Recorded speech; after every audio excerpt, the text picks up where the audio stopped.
Hi guys, and thank you so much for joining me today.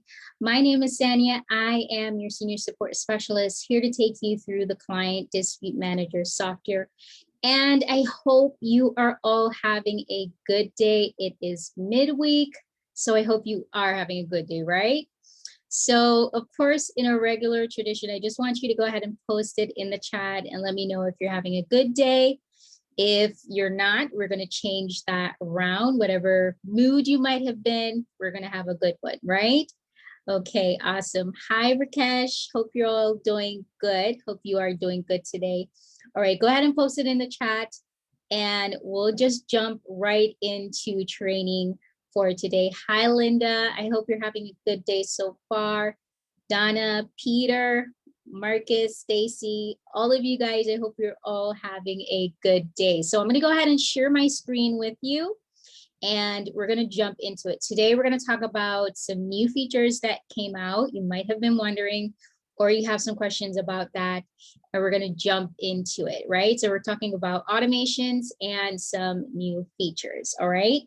So while you go ahead and continue to post those in the chat, let me go ahead and move those box and get my highlighter so we can jump into your training for today. So of course, you know, when we come into our software, this is going to be the first thing that we see. This is our home/dashboard screen. We have our customers overview, dispute process overview, business growth statistics, and of course, the new updates. You can always go ahead and click on read more just to understand whatever new features is there, or if we're trying to tell you something, then of course you will know about this. So make sure that you're looking out for any new updates. Of course, you get it in your email as well. It's always posted on the Facebook group and in the software. All right, so personal walkthroughs, it's important to go ahead and schedule those. You have the daily live training that you can join, or you can request a replay. And you also have the getting started videos, especially for those that's just starting up. I want you to make sure that you go ahead and check that out. All right. So I, of course, am going to jump right into that new feature that we have.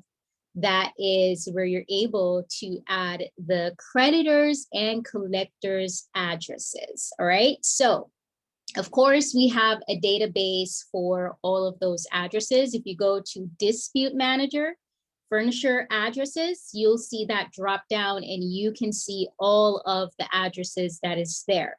Now, bear in mind that, of course, there might be a furnisher that's not listed. You can go ahead and add that new creditor or collector in the software so that whenever you generate your letters, it's going to have the clients, not the clients, but the furnisher's address. So don't forget to look at it. Sometimes you will have some addresses that's not there. You can go ahead and add it, but in our database, this is all of the addresses that we have here.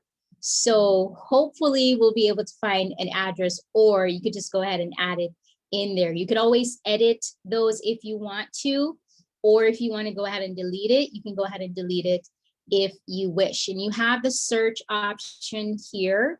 So of course, you can search by name, address, city, the zip code, or the state. You can definitely search to find those furnishers. So definitely go ahead and check out this feature. Now, going to the letter vault, just want to make this very clear for the creditor, collector, and respond letters that are going to go to the creditor or collectors. Bear in mind that if you did modify it before, the software is not going to have the placeholder in there, right? So if you did some kind of modification to a letter before and we did the updates, what you would have to do when you go into the dispute manager screen and you do select the letter, it's going to give you a pop-up to tell you that you need to go ahead and add that creditor or collector's address placeholder, right? So once you come into the letter, all you have to do is just to click on the right-hand side, or if you want to, you can drag it over into your letters so you could add the addresses there, all right? So bear in mind that you now have your addresses for your furnishers. You definitely want to add that in there, all right? So these are all of the letters that's going to have the placeholders when you go into your dispute manager screen. Of course, let's say we're sending it out to the creditor or collector, or the respond letters that we're sending to the creditor and collector. All you have to do is, let's say this is here, and I wanted to search for the address that I want to add. Of course, you know, there might be different addresses that is there for a particular furniture, right? You just need to go ahead and search it if you need to. If you see it say no data, go ahead and search it, because more than likely it's there. It's just for you to search, right? If you realize that you have searched it and it's not there, go ahead and add it in there. That's totally fine. Let's say you have decided, okay, this is the correct address that I want to add. All you have to do is to select it, and then you go ahead and add the selected address so it goes on to the letter, and it's going to pre-fill it in that placeholder that's there for the creditor or the collector. All right. So bear that in mind when it comes to those furniture addresses. Okay. All right, let me pause right here. I'm not sure how many persons have tried the feature as yet, or if you have questions, let me know. Pausing right here. Let me know if you have any questions so far. All good? All right, so I think we're good. Post it in the chat, or you can go ahead and unmute and let me know, okay? So it's important that you go ahead and add the addresses there, so that when you are ready to print out your letters, and of course the address is going to be pre-filled in the letter, right? So when you go to bulk print screen, you'll be able to see those letters that you have, okay? Let me see. No. Once you have that done, you should be fine to send out your letters. Just go to the bulk print screen. If you need to do editings there, of course, you can go ahead into your bulk print screen and edit if you wish to, right? So of course, the addresses should show there once you have the placeholder added in, okay? Yeah, so that basically covers for your database for your furniture's address. If you have any questions, you just go ahead, pop up the chat open, and you can ask your questions. You can add multiple addresses. If you don't find it, that's totally fine. If you need to delete it, you can go ahead and do so, okay? All right, no, you didn't try it just yet. That's okay. Whenever you get the time, go ahead and try, and that's fine. All right. Awesome, awesome, awesome. So I hope you guys like the feature. If you have any questions or if you have suggestions, go ahead and let us know about that. We do hope that you like it. All right. All right, perfect. So jumping into our training for today, we just covered the furniture address. This is a new feature. Of course, you know that we have other features that's a little bit older but new. Yes, so if you go into your company notification section, you have the one-click print automation here. Let's say you have your letter stream that you want to set up, right? Remember that, of course, the new feature that would have allowed you to add, let's say without the letter stream, to add your documents, you can do so from here. Now that this feature is able to be added in the letter stream, remember you need to turn it on so that it will reflect in your letters, right? So this is a new feature for the documents. Once you come here and you have your documents uploaded, or if you need to go into your bulk print screen and upload your documents, because you have this here, it would allow you to go ahead and add your documents into your letters. So bear that in mind, right? Don't forget, keep your notifications on. Let's say you have letter stream and you are new. What you need to do is to go to your letter stream account. Let me just go ahead and find my letter stream. And from here, let's say you're new and you need to set up your API and your transaction key. Now, you're brand new, you have put about $50 or so on your letter stream account. Now, this is my test account, so I'm grabbing my API and my transaction key. Once I grab that and I come into here. So I need to go to the one-click print automation underneath the notification section. I need to scroll down a little bit and add my API and my key so that once that is added in, I've saved it, then I want to read the disclosure. Once I sign, then I can turn on the letter stream function, right? And then I want to test my API to make sure that both the software and letter stream that they're talking with each other, right? Once you have this set up, what this means is whenever you go ahead and do your letters, you are able to select to have the option where letter stream is sending it out for you. So instead of you having to go to the post office, they're the ones that's going to send out the letters for you. Now, bear in mind that you have regular letters that you're sending out, regular mail, and you have certified mail. It depends on what you're doing. You need to make sure that you choose from here what letters or what type of letter are you sending. Is it going to be a regular letter, or is it going to be a certified letter? Make sure you check the box, put in the necessary information, and then once it's turned on, you're going to have a little icon here. Automatically, your regular bulk, your bulk print is going to be hidden, and your letter stream bulk print is going to show here, right? So once it's turned on, your letter stream is connected correctly, and it's turned on, then that means once it's connected, then of course you can go ahead to use your letter stream account, right? Now, once you go in, remember to add your icon, not your icons, but your documents in there. If you need to go ahead and edit them, you definitely can do so, but it's important that you go ahead and upload your documents if it is required. If it's not, you don't need to add it there.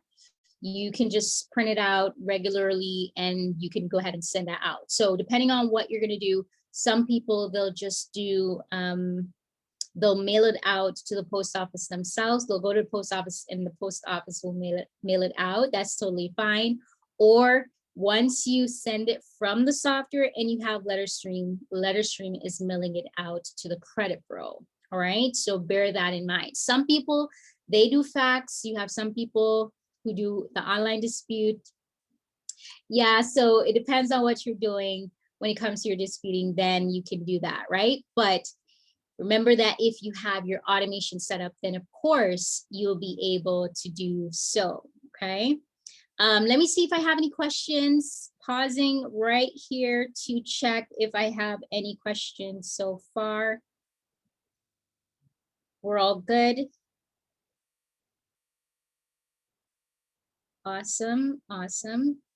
All right, perfect. So that basically covers your one-click print automation. If you get stuck at any point, remember you have the videos here that you can watch, or you could just open up chat, or you could just schedule a session with us and we'll get you set up with your LetterStream account. But remember that you need to make sure that you have your LetterStream account. Of course, you need to make sure that you have put a balance there, because let's say it's $100 that you have, and let's say you want for a minimum. Once it reaches that, then you don't want them to go over that. Remember, you can do so in here, right? So you have to go into your LetterStream account, set that up. Once you set it up, based off of what you're doing, whether it's certified, you know, it's a different cost, whether it's regular, that's going to be a different cost. So you need to remember to make sure that you have the right option chosen, whether it's going to be certified or regular, and then you should be good. They'll mail it out for you. Remember, you can preview from the software, or if you go into your LetterStream account, let me go under my jobs.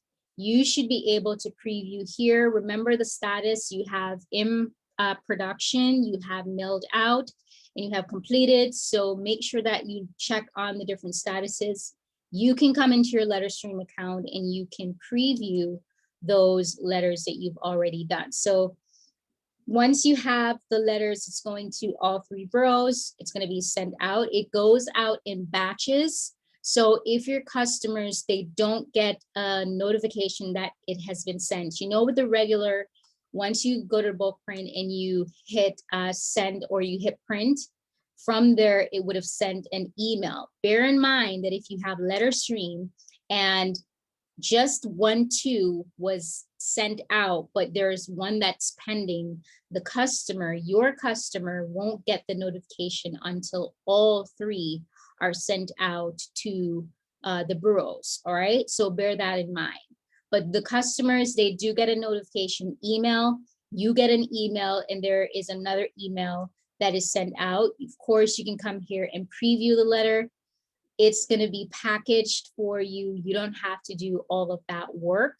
So of course you have that feature for letter stream automation, right? Once the API is set up correctly, you should be good. You can do multiple clients at a time, multiple letters at a time, and will not have any issues where that is concerned. All right. So bear that in mind. I hope this helped with the letter stream part, because I do get questions about how it works and all of that. So I do hope that helps you when it comes to the setup. All right, so going to the notification section here under company, of course, you know, separate and apart from letter stream, another automation, another API automation basically is Twilio, right? So let's say you wanted to send out text to your customers. Remember that if you have a Twilio account, all you have to do is to basically log in. You'll need a number, right? So Twilio is going to provide you with a number. So you can choose a number that matches your state. Of course, it's going to give you that area code that you prefer. Once you get it, remember to come in here and put the number in.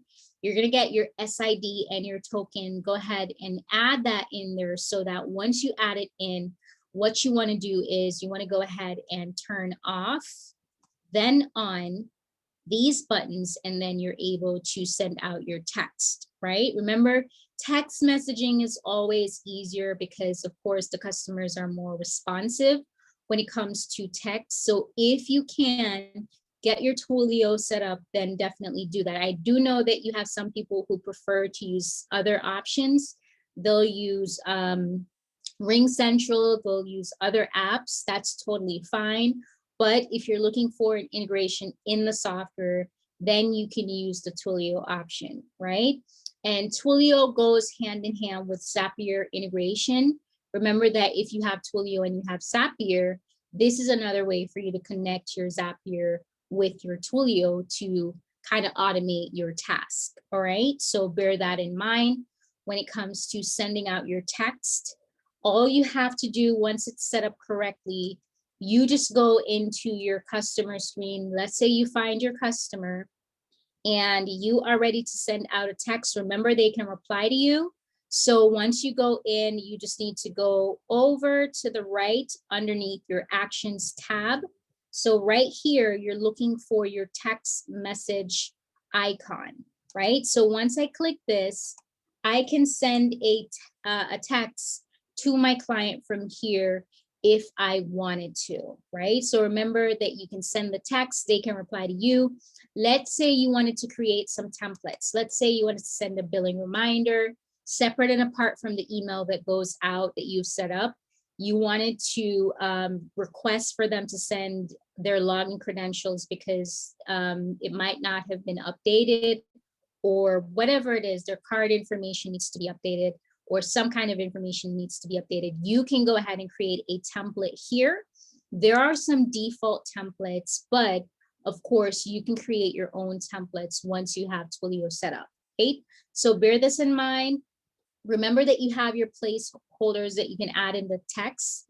And then don't forget as well, inside of the company notification section, you want to make sure that you check your default text. So what I want you to do when you're about to set up your Twilio, I want you to send the test to yourself and then test the message that comes to you so that you can see exactly what the message says, because there's going to be a default message that goes out.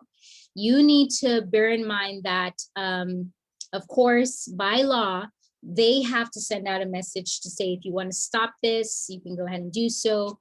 Remember, you can edit that text if you want to, right? So you'll just go in here and look at this default text that's there, see how you can change it to put another message there if you want to, But remember, by law, they have to send that out, right? So if you want to remove it, or you want to change the text and put something more company related, you can go ahead and do so from here. All right, so bear that in mind when it comes to your Twilio setup. All right, awesome, awesome. Do I have any question where that is concerned before I jump into Zapier integration? All good? All right, perfect. Yes, so remember, guys, you can post it in the chat. Don't forget as well, if you want the replays, send me the email so I can send you the replays once it is uploaded. All right. Awesome, awesome. All right, perfect. So on to Zapier integration, you are thinking of how can I scale my business? How can I make my process easier? Now, this is what you want to think about, especially when you start to grow, and especially when you have a lot of customers, how to automate your process. Zapier is a platform that allows you to connect with tons of different software that you can basically create different tasks so that you don't have to do it manually. So whether it's billing that you're trying to do, or it's lead generation that you're trying to set up, or whatever automation that you're thinking of, any task that you could do that is an automation more likely would have been on Zapier, right? So once you get a Zapier account, what you're basically doing is you're finding the different apps that you have or the different softwares that you have, and you're creating zaps in between those platforms that don't necessarily talk to each other, right? So an example of a platform that don't talk with each other, if there was no Zapier, would have been CDM and authorize.net, right? Because there is an API connection, then of course, those two softwares are able to talk with each other. So this is where Zapier comes in, the traditional apps, the traditional software. If you have these and you've thought about a process that you would have wanted to do, or you're doing yourself, this means that you can go ahead and create a zap in, and then you can connect it so you don't have to do that task on a regular basis, right? So if it is that you're doing, let's say you're gonna use QuickBooks and you're trying to find an option here, you can always come in and create that connection here. So let me just bring this up here.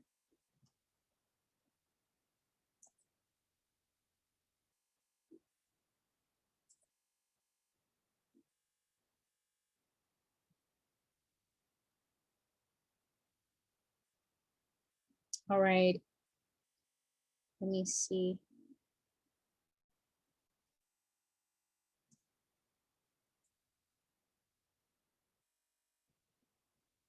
Yes, so this is a way to choose your integration that you want to do, right? What type of integration have you chosen, Peter? Go ahead and unmute for me.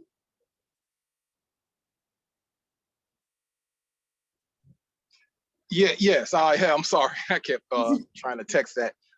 It's called Integrately. Ooh, this is new. Tell me about that one. Is it Zapier or different from Zapier? It literally is just I'm not sure exactly sure how new it is. It may be a few years old, but it literally is a copycat upcomer to Zapier.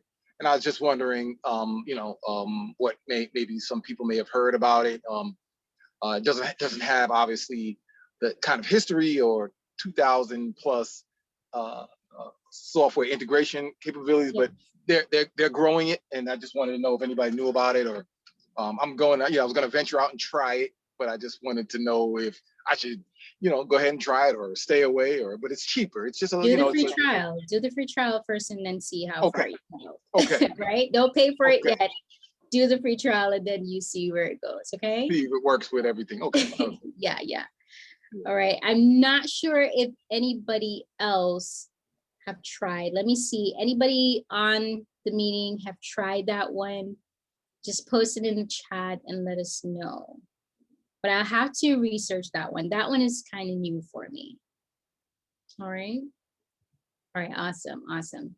Yeah, so definitely remember that if you're setting up with Zapier, let's say you might have thought about, let's say a full automation, you're trying to get your leads to sign up for your scheduler, you want them to move from your scheduler into your software, you want them to move from your software into your active campaign. From your active campaign, you want them to go in your emailing list, right? Of course, your emailing list and active campaign is similar, but you get the drift. You can do several different options when it comes to setting up, right? Let's say you have Stripe. Of course, we're not recommending Stripe. Let's say you have Stripe and you have QuickBooks. That's another thing that you can integrate. So it's just different apps that you can integrate that makes your job so much easier. You just have to look at or think about an idea and see if it's possible. All right. And then when you go ahead and create the Zap, what I want you to do is to see what triggers are there. Because when you go ahead to create the Zap, it's going to tell you, okay, this is a function that can be created from that app or these apps talking with each other, right? So definitely go ahead and look into that when it comes to your Zapier integration. All right, I think it logged me out a while ago, but you get the drift, right? So once you decide to go ahead and sign up for the free trial, if you're not there just yet, but once you have the integration and you have decided this is what I want to do, get your API and your secret client key, and then you just go ahead and add it in there. So the other platforms that you have, they'll also have keys that you have to integrate so that you can create the Zaps, right? But bear in mind that you have some videos that would show you, or inside of Zapier, there are some tutorials that you can watch to show you exactly what you need to do when it comes to those setup, right? So think about the different functions that you want to do and go for it. All right. Awesome. Awesome. Do I have any questions about Zapier or any other questions before I go to website setup integration? All right. I think we're good. Okay. Awesome. Awesome. I think we're good where that is concerned. If I move on and you have a question, just post it in the chat and then we should be good. Now, remember that I said your lead generation is important. You need to make sure that you are capturing all of your leads, or you are making sure that whatever traffic is coming to your website or your social media platform, that you have a way of how to capture those leads. Some of you might be thinking of creating different forms or capture systems that is going to be added on these different platforms. That's totally fine. What I want you to make sure that you do is, if you're implementing it, I want you to make sure that you test it out to make sure that it is functioning exactly how you want it to do. Because sometimes we put some things in place and we're not seeing the results that we want. It doesn't make sense, right? So that means you might need to go ahead and revamp it if you need to, or figure out probably you need to add something else to it, or maybe your audience don't really like to use that option. So depending on your target market, you have to think about that as well, and the strategy and the tools that you're going to use, and then you go from there, right? So let's say you have your website set up. Remember that I said it's important that you have your schedulers already connected to your website. Let me go ahead and get my website. So let's say I just got my website integrated. Remember that you have different websites that you can add in. You could create your own.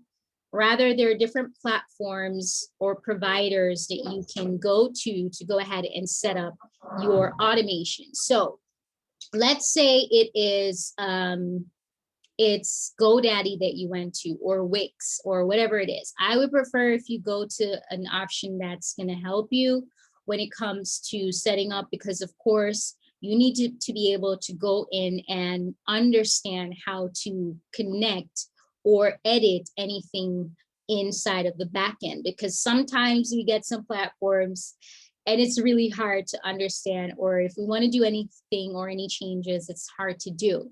So if you can, try to go with a WordPress option, or if you're versed in web design or what is that called, web development, that's totally fine.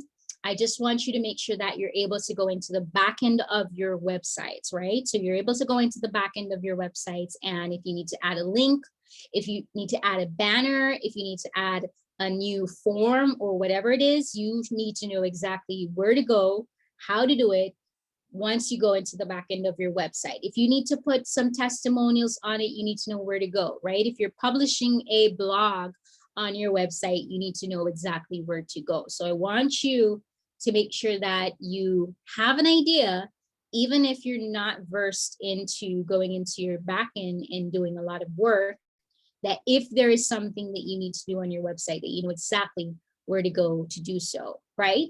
So let's say we have our forms. Remember, inside of your software, there are two forms that you can connect. You have your client auto website lead form, and you have your generic website lead forms that you can add. Now, you need to decide, okay, is it a case that I'm going to add a regular website lead form? I don't want my client to come on to my website, and I don't want them to just select a contract, because of course they could select a contract and it's more work that I'm going to do, right? And they're paying. So you could decide, okay, probably this form is not the one that I want to choose. I'm just going to go ahead and add a generic website lead form. This one is where if they want to do a free consultation with you, or if they want to set up an appointment with you, you could come into your software, and because they've added in their information into your software, then you'd be able to get it. But separate and apart from that, remember that you have the ability to add your forms, your schedulers onto your forms, right? So whether you have the Acuity, whatever scheduler you have, go ahead and add it there so that when they get that form, they could go ahead and sign up and fill out the necessary information so you can go ahead and reach out to them. Sometimes what we miss is that we have the forms on and they might have reached out to you on a particular day. You didn't see it. You didn't reach out to them in time. Remember, there is a window that this person is a hot lead, right? So if you miss that window, then of course you might miss that sale. Not all the time it will happen. Probably a few months down the line, they'll be ready again. But I want you to make sure that you have some kind of capture system and scheduler added there so that once they sign up, they can go ahead right then and there and to create a meeting with you, if it's just for 15 minutes or if it's just for 30 minutes, that's totally fine, right? So once you set it up, they'll be able to schedule their appointment. That could be an automation that you set up. Let's say you have the form and they sign up from your scheduler. Your scheduler is going to allow Zapier to go in and grab that information and pull it into probably your active campaign, or probably a web form that you have created for them to fill out additional information. Let's say you wanted to get their credit monitoring. You wanted to know how long they have tried to fix their credit. Were they with another credit repair company before? These are just some information on a different platform that you could have used to help you because you have the Zapier connection, right? So I want you to think outside of the box of how you can automate your process. Remember that you have the power in your hand to get from one point to the next. You just need to have the education where that is concerned, all right? So let's say we did that, they did sign up. What we want to do is to go ahead and follow up with them if we need to do our credit analysis to figure out how far they are, what their account actually looks like. Then we can go ahead to send our contracts, we do our follow-ups, and then we go from there to dispute for our clients that was just converted from a lead. So you need to think about the whole process of what your onboarding is going to look like, especially if you have automations and you have, let's say, a form. You can definitely do so because you have it connected to the software. Now, sometimes we have a form, and don't forget that sometimes we have a form where, let's say they go ahead and click it, it's going to go to our contact us page.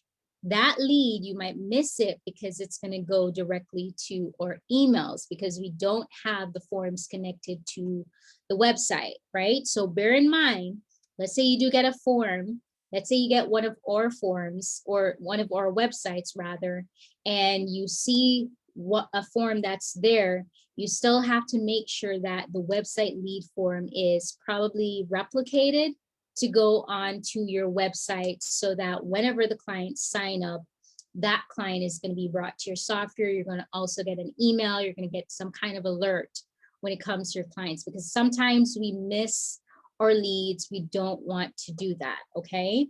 Make sure as well that you have your contact information added in on your website.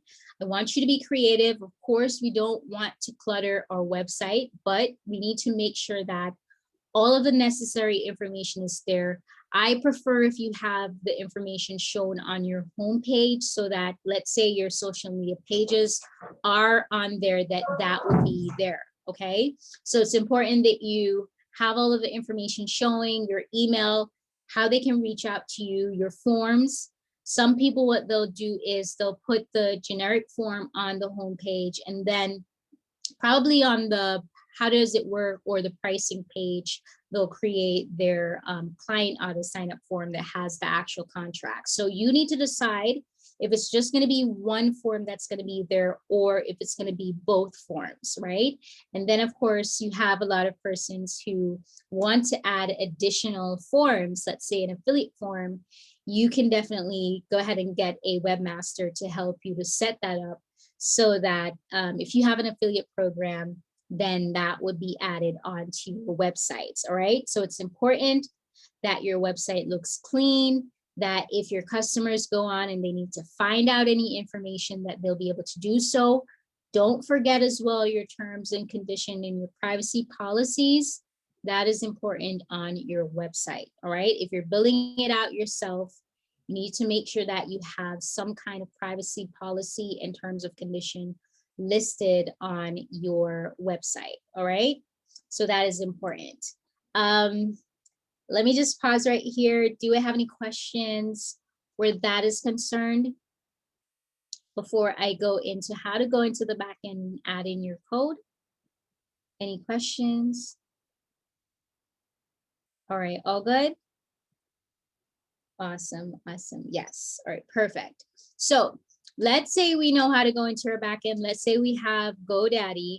What we're going to do is we're going to go into our backends. Now, I know few of you hate going into your backends. You don't know where to go. You don't want to touch anything.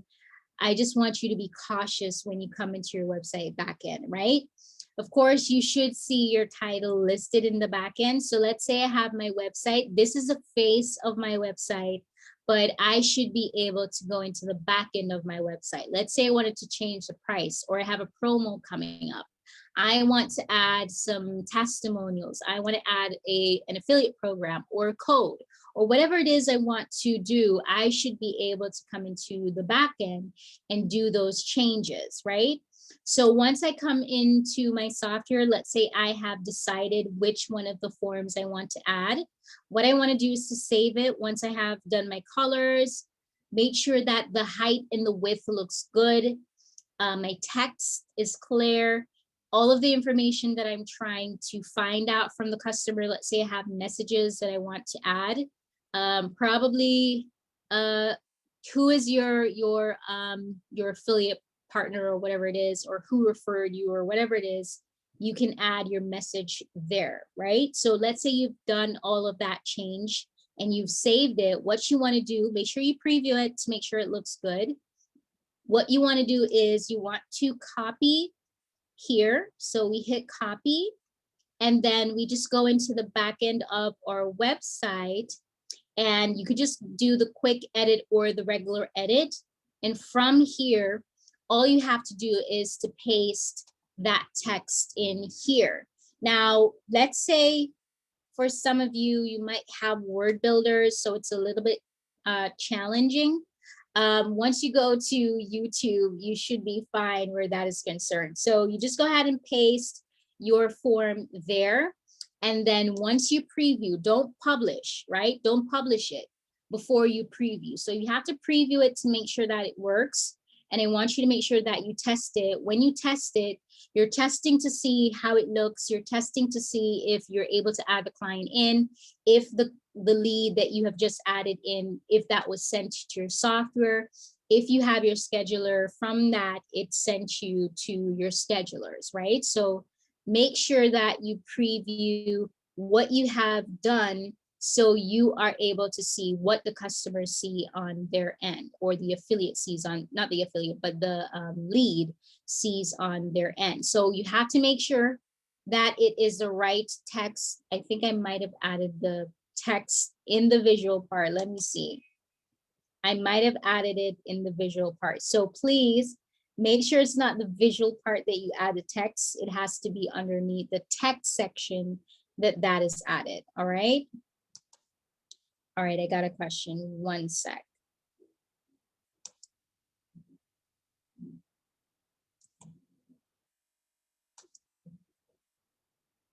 All right, Gina.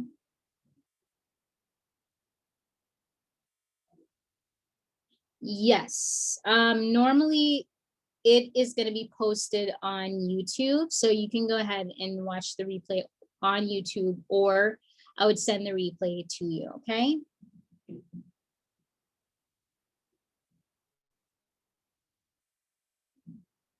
Yes, so normally it's by request, but remember that it's going to be posted on YouTube.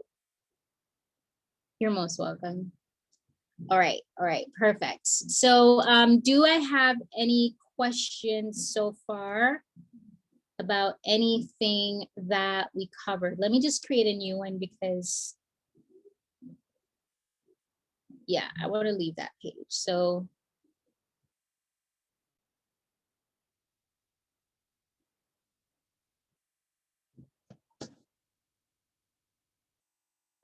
Actually, Sonia, I had a question. yes, go ahead with your question. So when it comes down to importing the customer's credit report, like I'm supposed to be affiliated with the Smart Credit, like how does that process work? Because like it'll have you, like when you try to import it, it'll have you sign in at the other link, but I've been having troubles with that. So For Smart Credit? Yes. What type of report are they using though? It's just Meaning, just meaning the plan, sorry, not the report, but the plan that they're on. Because sometimes, tell me exactly what is the error message that you get when you do it? in a app, in the software, it just says you know what, I don't know what the error message says. It basically just says I can't do it until I, like, I guess the third party to transport the report in. And this is just the first time, you know, I get like I'm not successful doing that, basically. Okay. If I'm sounding okay with that. I hope I am. All right, I think it could be a case because, of course, remember you have to go to the customer screen and add the login credentials first, right? Mm-hmm. Because if you're going to try to do the quick import, then you need to make sure that the login credentials is saved. Okay. Right? Yeah. So make sure that the login credentials is saved. Once it's saved, you want to go ahead to import/analysis, and then you should be able to import it in. But send me your email address and your phone number so I can call you afterwards so we can see what's happening. Okay. Yes, ma'am. I'm going to do that right now.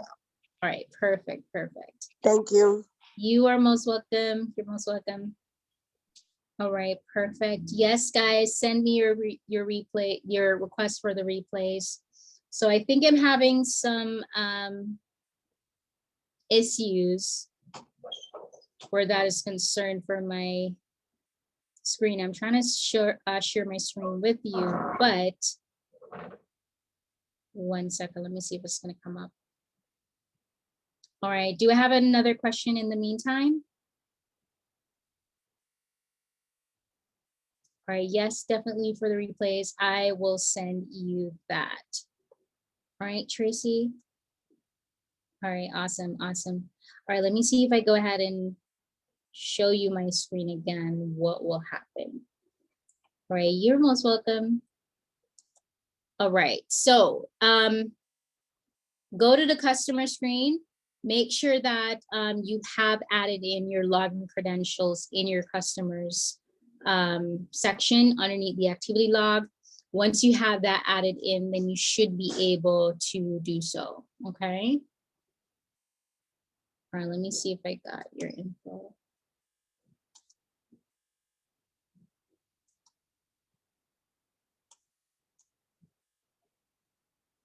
All right, thank you so much for that. I will call you right after this.